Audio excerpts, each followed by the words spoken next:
Hi guys, I'm in Uganda and I'm in one of the good places that I want to show you. It's called, I need to get the name. I need to get the name. It's a nice place. I mean, where the martyrs, it's owned by Anglican Church in Uganda, where the martyrs were butchered.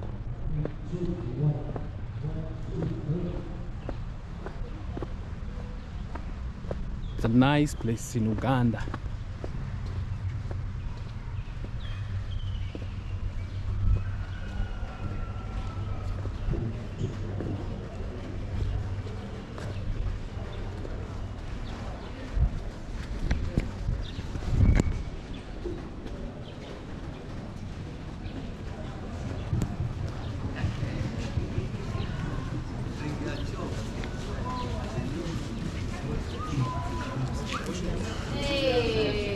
This time it didn't open here. They had promised open for us even here.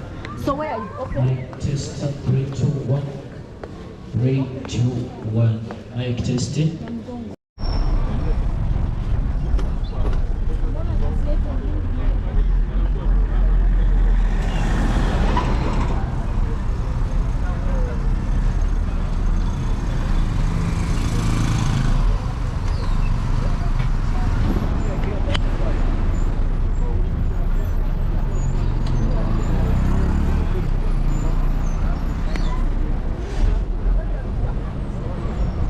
Hi, Pastor.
Uganda was a dark country.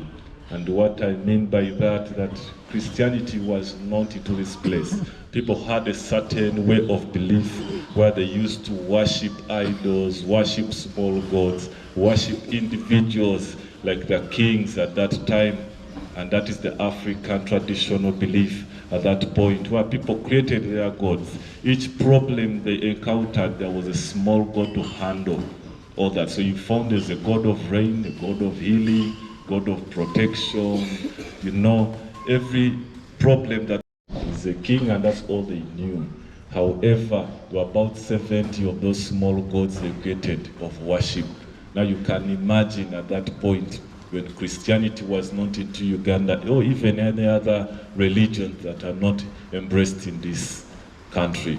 So, 1760, this place where you are in, Namugongo, was established by a king then. And its main purpose basically was an execution center for anyone who disobeyed the king. So you disobey such a person who people used to worship, you deserve to die. And this is where they used to bring you for killing, for no other purpose but death. So people used to fear even to reach this site But by the grace of God, you can see the transformation. A place where they used to kill thousands of people in, now it's where millions of people are crowding, basically to reflect on the journey of these faithful Uganda martyrs. Isn't that the Lord's doing? And we are here. And by the time we leave, because we believe this was an open gate to heaven, some of these martyrs who gave their all, and that was life. I believe as we are here, we are servants of God. And I was told about, Untold Initiative and all that, and you are doing the ministry of God in one way or the other, and you're servants of God because you have allowed His blessing upon your life to be a blessing to others. So even these matters that we are going to, talk about today, 6. The place was established in 1760. So about 120 years this place was used. About 6 kings made use of Namugongo. People being killed over here. For one reason or the other, disobedient to a king, you're brought here. So people used to have that kind of worship until a point of transition when these missionaries were invited to come all over Africa, but particularly in Uganda, they were invited by a king then, Kabaka Mutesa I, was king of Buganda, the 30th king of Buganda. He invited them to come and bring development, civilization to his people. But because these were already Christian, some of them already transformed, they ended up preaching the gospel. The king did not like it because his own followers, even including the martyrs at that point, had started to deviate to the new Christian faith. On top of the schools, the churches, the developments they put up, the king was just against the word of God being preached because these young people were no longer subscribing to the traditional belief, including making sacrifices to the small gods at that point. So he was not happy, and just like any other king, he had to make use of Namugongo. Why martyrs are standing out? The reason they died because of their faith in God.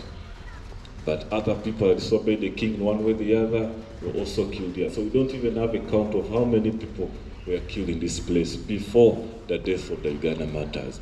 So a place where you are, this was a final destination point where disobedient people to the king were brought, including the faithful Uganda martyrs. But after the death of these martyrs, there was no more killing of people in this place. So martyrs marked the climax, the end, and killings ended because the king was exiled.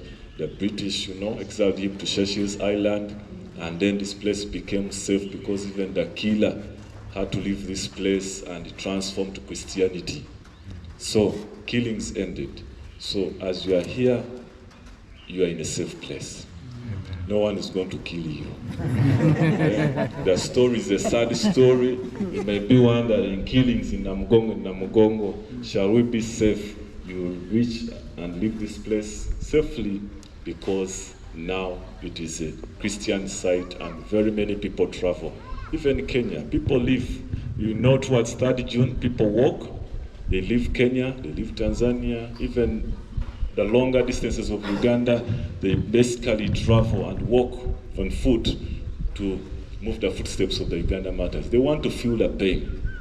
These young people were subjected as they were being brought here because they were normally brought from far places, basically to be killed. Even a journey, martyrdom, a road to martyrdom to this place was a tough one to express, that even words cannot express the pain these young people went through. Martyrs came from Munyonyo because they used to serve within the palace of the king. They were very close to him, and the king liked them. However, their conversion to Christian faith, he felt that he's with people who anytime they can even take over his powers as the king of the kingdom. Even the way they used to pray and worship changed. The way they used to recite the Lord's Prayer, that our Father, our kingdom, come, thy kingdom. So he wondered, is there another kingdom taking away my kingdom? So the king felt his powers anytime he could be over, taken by these new converts, and these are the Uganda matters we remember today. So we celebrate a journey of courage, bravery, selflessness that these young people allowed themselves, especially that we know they had a choice to make. Because when they turned Christianity, the king gave them a choice. Denounce your new belief, go back, and then you would be set free. Now we are looking at young people who had a choice, who had a lot of dreams and accomplishments to make, but they didn't look at that. They had families. The youngest was a 14-year-old, but young in age, his faith was so high. He allowed himself go through that process of torture that we are going to see today in this place when we go up there in the museum, where the actual executions and killings all happened. That young boy was faithful to the end. Revelations 2:10 talks about that, being faithful to the end, and then you will be given a crown of everlasting life. Now, this is what these young people allow themselves to do. They refused to denounce their God, and they chose the harder route, and that was being punished. And even their killers thought that if we torture them enough, they could probably denounce their faith, but it didn't happen. So they also had hope. Let's torture them. So from Munyonyo, a place over 15 kilometers from here, they left the palace, but the king had soldiers who tied these people and brought them. Initially they were walking, but because of the torture, they even failed to walk, because they were not being tired, being beaten up along the way, because we have disobeyed our king, who is our God. Many even failed to walk to reach this journey. And what used to happen? Once you're tired, the soldiers tie your legs, then they drag you on your back. So the back in Swahili is Mugongo. Not so? So why this place is called Namugongo? Because of what happened to these young people. They tied their legs, dragged them on their backs. You reach here, the flesh is off, the backbones are out, blood is flowing, and one was, asked, how have these people managed to reach here? How have they managed to reach this place? Then the reply, they have reached on their backs. They have reached Namugongo. So in Luganda, Namugongo means on your back. So they have come Namugongo.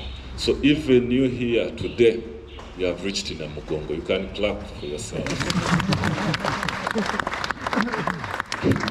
I don't know if you really came on your backs, but I saw big buses coming. And if they had been brought at that point on their buses, maybe this place is called in a bus or something like that. But you can imagine that experience of these young people being dragged. And people move to this place because they want to have a feel of what these matters went through. But however much they walk, they will never have the feeling these matters went through. It was too much. The torture was, and you're dragged like that. And being reached to this place, they even spent much more time here. 7 full days in Namugongo. Not days of comfort, but days of torture. These young people were tortured because they believed that if we can subject enough pain, probably 1 or 2 would denounce their faith. So you can imagine 7 full days in the hands of the chief executor. And why we are here today is basically to see what happened to these young people when they were brought on their backs, when they reached Namugongo. So they were in the hands of the chief executor, and that is Mukajanga, gentleman who is up there, someone who was in charge of Namugongo. He had a simple role to do, I think, because his role was to determine how you kill someone. So he had different ways of killing.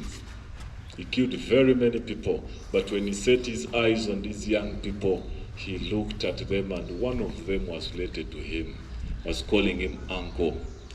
So he pleaded to this young boy, including the Saint Sister, the youngest, the 14-year-old, why don't you denounce? So he gave them a lot of time. It wasn't an instant killing, just like he used to do. For matters, let me give them time. Let me torture them.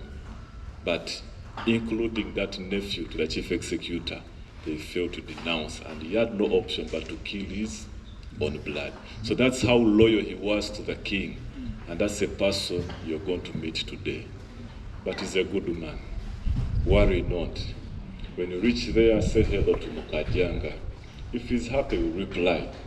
But he has a command post where he stays, and there are guards that guard him, that used to guard him at that time, basically to protect and also to help in the process of killing.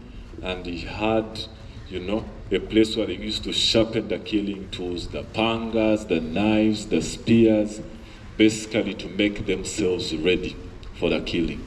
And also that process of sharpening was to psychologically torture you that, oh, we are ready for you. Okay, so martyrs were not only physically tortured, but they were psychologically. This place where you are was a hidden place within a forest. Trees all over, no buildings, hidden basically for killings. And these young people were made to collect firewood, which was later used for burning them up. So you contribute to your death. So there's a collection of firewood over there in the museum. Now why we are doing all this talking, because when we reach there, we are going to use our eyes, no more talking.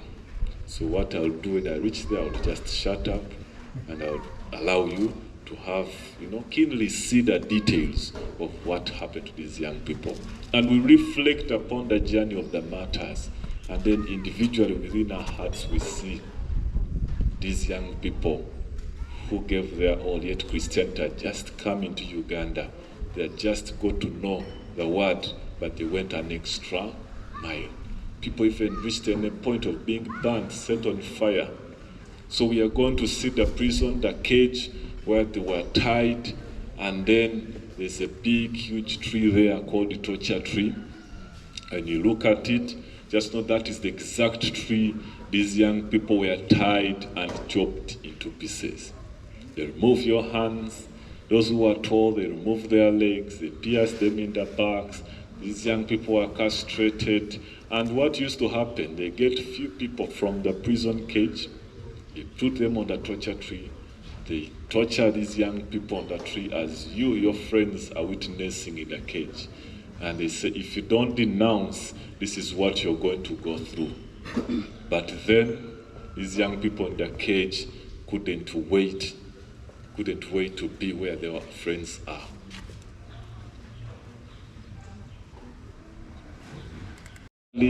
As these young people were witnessing, but then they're saying, I can't wait to be. So we are looking at a journey where these young people were united. Some of them were Catholics. 12 Catholics were killed here. 13 Anglicans, regardless of which denomination you belong to, these people were one. And they never allowed their differences in faith take out a common cause. So they died for Christ. And that's the unity that we promote. So, tortured on that tree, then finally they were wrapped in the reeds, put together and set on fire. So 3rd June was the climax, was the 7th day, the last day these young people were here, wrapped in the reeds, put together and then set on fire. Now as you'll see, when you look at the tree, what happened there, most of the martyrs were already dead. But a few had life. And those who had life really were burnt, but when they were rejoicing, singing and rejoicing in the fire. So you can imagine people who are rejoicing in the fire. Yet they are being, they should be feeling that pain, but for them they are praising their God they had believed in. Okay? Then eventually we shall see the burial ground. The first church in Namugongo is built inside there in the museum. 25 martyrs, 12 Catholics and 13 Anglicans. And all the popes that have come to Uganda have actually reached this place, including Pope Francis, who left Kenya in 2015, you remember? He was here and he laid a stone in the museum. So we shall see a stone His Holiness Pope Francis laid when he came to Uganda from Kenya here, then he went to Central African Republic. And then eventually we shall see the holy water. Now that will happen after we are having our lunch. I'm sure all of you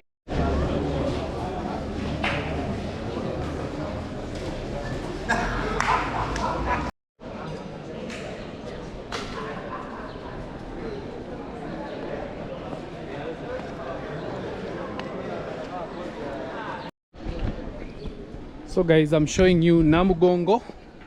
It's one of the places that especially as a Christian you need to visit to get to understand what was happening in this place, Namugongo. And so we'll be able to get to hear history of this place and what some people went through because of their faith in Jesus Christ. And it can be a challenge to all of us. So guys, be able to show you much of that as we continue.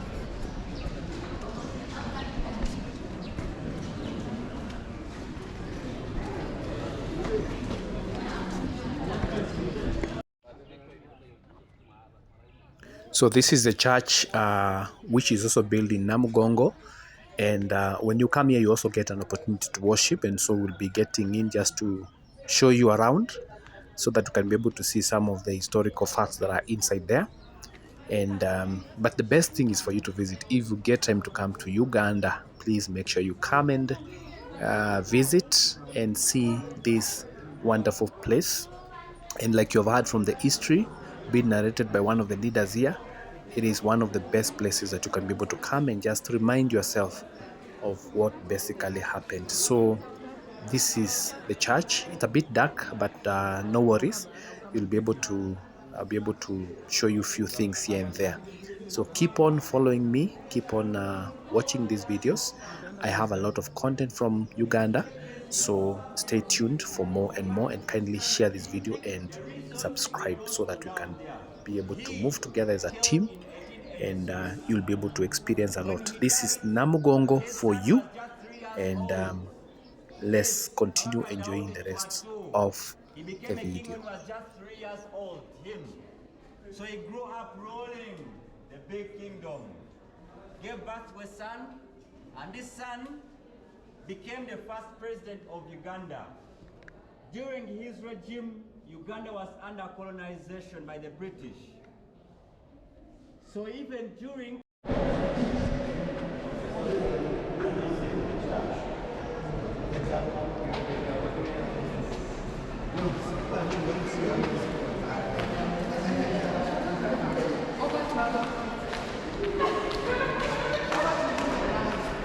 Over to the photograph. Yes, he knows it. Make sure that church is being seen all the way from the top.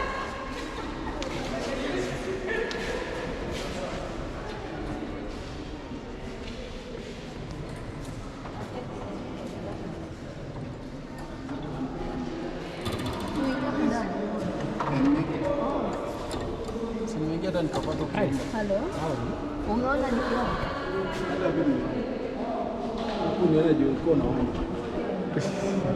Mungu ndiye aliwaona.